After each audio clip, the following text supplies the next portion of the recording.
Over the past year and a few months, I've been using one specific lens filter for basically 99% of everything I've shot, and in general, I've been pretty happy with the results I've been able to get from it.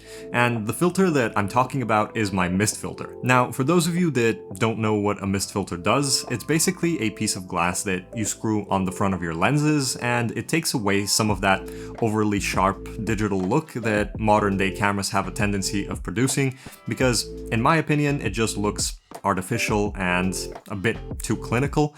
And when you have a filter like that in front of your lenses, you get a bit more of a softer filmic look. It slightly reduces contrast, it hides some of the imperfections of the skin by smoothing them out, and it gives your image a bit of a glow. That being said, in this video we're actually talking about a few editing tricks that you can use in DaVinci Resolve to get a look similar to the mist filter without actually having to buy one. And a bit later in the video, we'll talk about which of these options I prefer using for my work and why I prefer using them. So first up, we're going to look at the shot we're working with without any filters or effects applied. We're going to use this for a base of comparison a bit later in the video. Now, with the mist filter in front of my lens, you should be able to see a clear difference. The most obvious thing being the glow around the light tube in the background. If I put up the two versions of the clip side by side, you'll also notice a slight drop in contrast. On top of that, my skin should look a little smoother and the image is going to be just a little softer.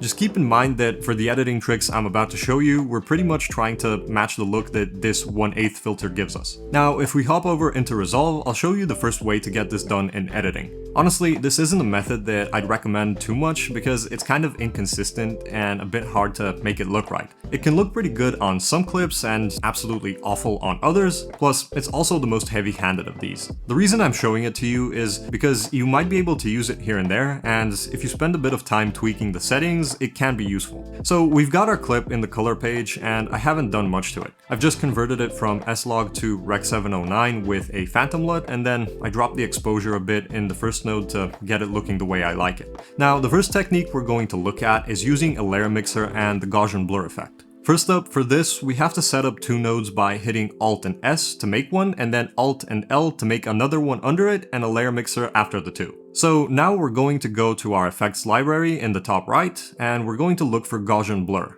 Then we're going to drop that on our bottom node. Next, increase the blur strength to the max. I know it doesn't look good right now, but bear with me. Now, if we right-click on the layer mixer and go to compositing mode, you can change it to screen. Again, this doesn't look great, but we've got one more step to try and make it look better. Now, with your bottom layer selected, if you go to the curves panel, you can drag the handle for the highlights way down. That way, this entire effect becomes a lot more subtle, and by adding additional points to the curve and messing around with them, you can make this only affect the parts of the image that you want it to. Again, this isn't a method I would recommend most of the time because it's hard to set everything up in a way where it's gonna be consistent across clips, but sometimes you might be able to get a good looking result out of it. For the next technique, we're gonna be working with the exact same clip, except this time we only need one normal serial node. I also prefer using this one much more because it's just a lot easier to get it looking good across multiple clips than the previous one. Again, the only things I've done to the clip here is converting it from log and fixing the exposure a bit. Now, if we create a serial node by hitting Alt and S,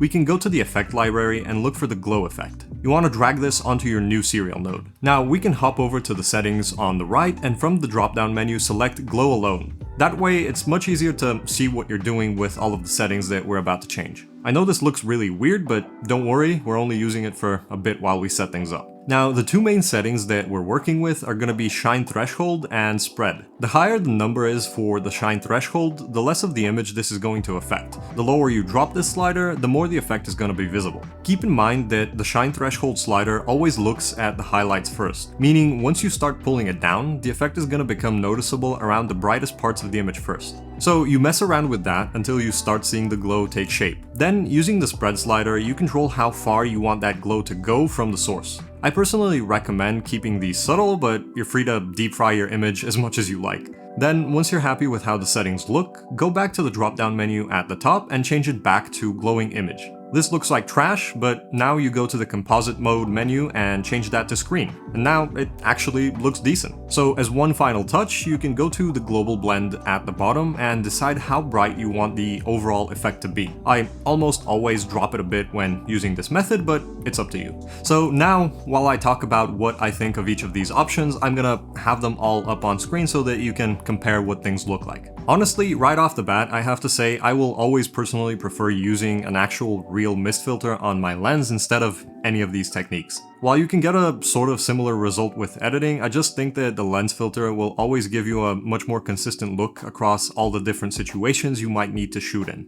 Plus, if you look at the comparisons, you might notice that even though we're getting the glow and the contrast reduction with the editing options, the mist filter is the one that looks most natural when it comes to the way that skin looks. If I had to rank the ways to get the filmic look out of the three, the real mist filter is gonna be number 1. The glow effect is number 2 because it looks good on its own, but you can also add it on top of footage that already has a mist filter. And I'm not even gonna add the first editing method to the rankings because I almost never use it. Honestly, I've always been a firm believer of trying to get as much done in camera as you can and then only adding that last little bit in editing.